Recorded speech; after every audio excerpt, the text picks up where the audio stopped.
Hello Sprouts, welcome back to Clover Reads. I'm Clover, and today we have 3 stories from the Am I the A-hole? Would I be the A-hole?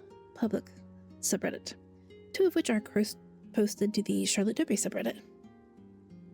The first is from a Reddit user, Bron0913, titled, Am I the A-hole for my friend and I? I don't understand why he'd want a wedding like this.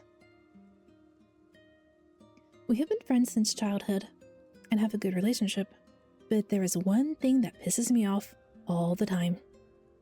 My friend is not responsible for his life and finances and constantly resorts to my help. I don't mind helping him, but when I see that he starts wasting money, drinking and having fun, relying on the fact that I will help him out until his paycheck, it tunes me out. I'm helping him to degrade in this way, and I don't let him realize what responsibility is. And then he decided to get married. Everything seems fine. But they're planning a wedding they can't afford. I know his budget can't afford it, and it's not necessary. Plus, he had a mishap at work that affected his budget. I advised him to postpone the wedding for a bit, or make it more modest. He said it's fine, he's gonna fix it. And you know how he wants to fix it? I can guess. Today he called me and said, well, you'll help me out and borrow the money for the wedding, and after the wedding I will pay you back immediately. I doubt that. Yeah. If it's going to be immediate, then he wouldn't need the friend to borrow it in the first place. At this time, my wife and I have planned to buy a new car, and I explained to him that I will not be able to help him because I won't have the opportunity. And he said, I'm depending on you, buddy.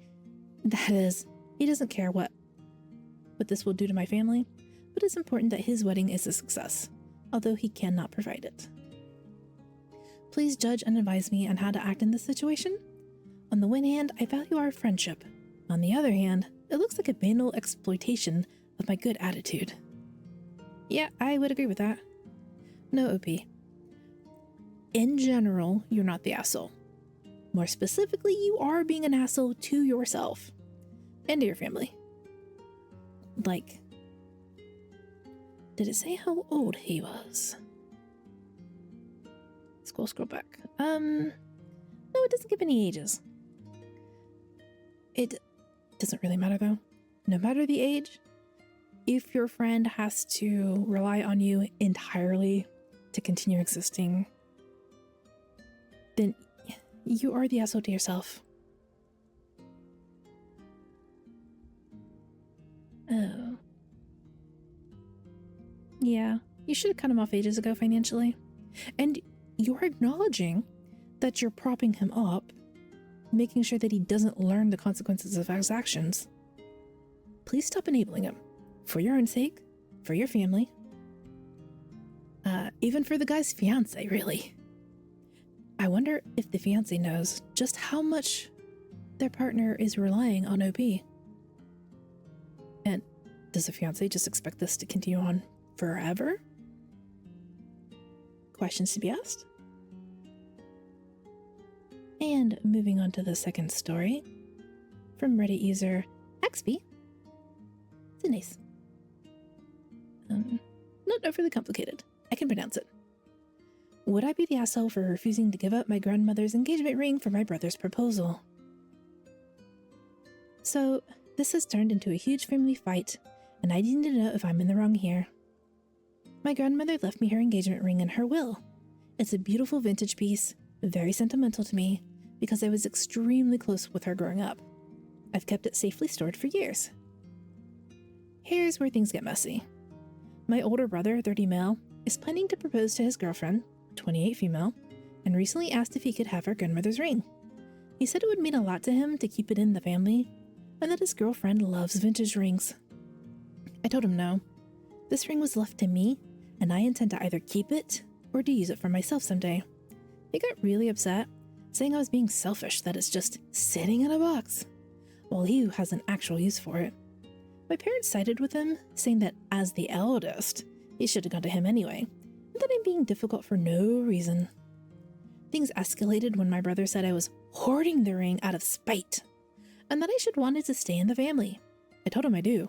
It's staying with me. Now he's barely speaking to me, and my parents keep texting me about how hurt he is. Am I the a-hole for refusing to give up the ring? No, no, you're not. Your grandmother left you that ring because you were close to her. Like, if he was close enough to her that she could have decided to put it to him in the will, but no, she chose you. Sounds like he's either trying to save money, or maybe he showed pictures of his grandmother to the fiancé, well, soon to be fiancé, and she's like, "Oh, I love that ring. I want that ring." And instead of like going to pick out the ring, he's like, "Oh, I'll just badger my sister into give me the ring." But no, your brother's the asshole. Your parents are the assholes. Soon to be fiancé, hold judgment on that, since we don't know what her perspective is. And even if someone loves vintage rings, that doesn't mean she's going to love that vintage ring. Different people have different tastes. And moving on to story 3 from user Marion Berry Wright. I like the name just because it has berry in it.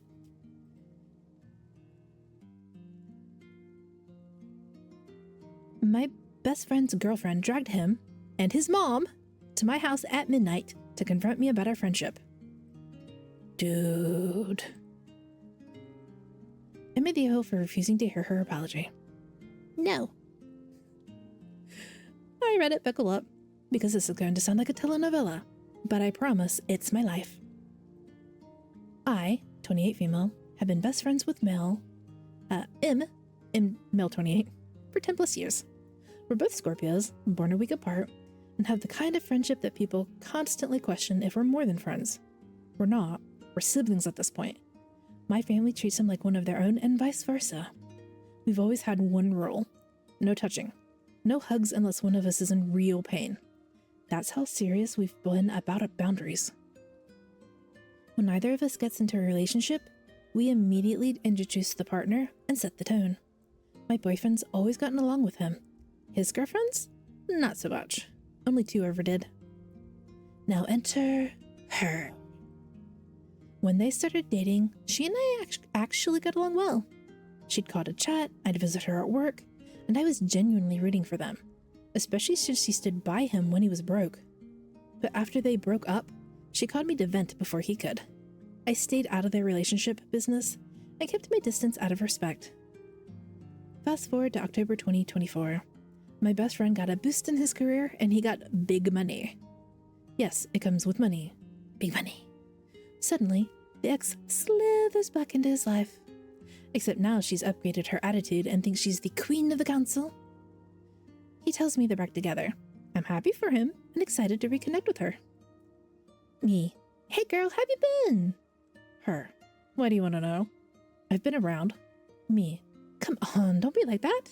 Anyway, congrats on you 2 getting back together. Her. Thank you, ma'am. Ma'am? We've got to go shopping. Click. I'm guessing that was a phone call, not a text. I initially thought that was text. That was the last normal moment. Suddenly, my best friend stops talking to me. No replies. Not even when I send him an SOS text. Something I've never done lightly. When I called him out for not being there for me during our crisis, I told him I'd stop trying altogether. He didn't respond. Then, midnight rolls around. I get a knock on the door at 11:45. It's him, his girlfriend, and his mother. I'm already on edge because earlier that day, I'd been digitally assaulted. A stranger video called me and started pleasuring himself. It brought back a deep trauma from when I was physically assaulted at age 6. I was not okay. The girlfriend storms in like the big bad wolf, breathing fire. She demands a meeting between my mom and his mom to interrogate our friendships. Why? Because we text "I love you, bitch," and apparently talk about guys too openly on the phone? Is he bi and she's jealous? He even deleted my SOS text because she thought it was just boy drama. Both moms shut her down hard. They told her no man will ever want to marry someone who wakes up their elders in the middle of the night to feed her insecurities. That's when I snapped. I told her exactly why I reached out that night, and she went dead silent. They left without a word. During the whole hurdle, my best friend tells me they got engaged a month ago.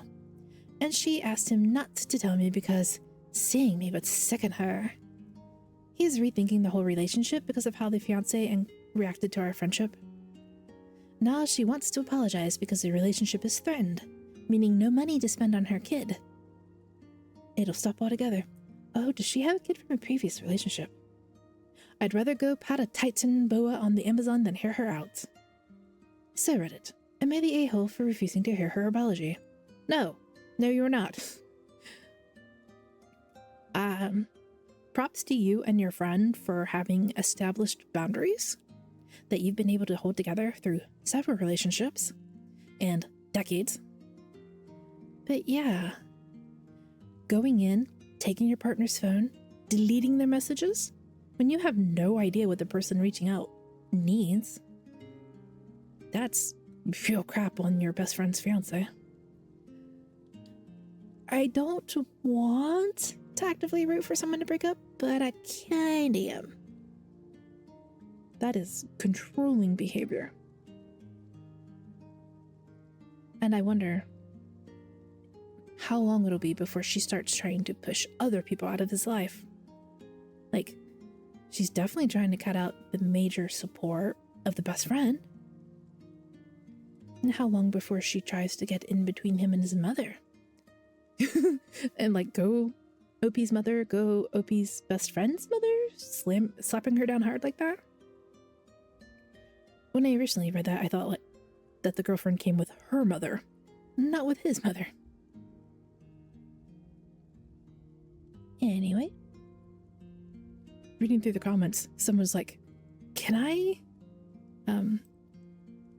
nominate this for Flair? Rather go pat a Titan boa in the Amazon. I will. Second or third or however many it takes that nomination until it happens. I don't know how to do that, but it would be cool.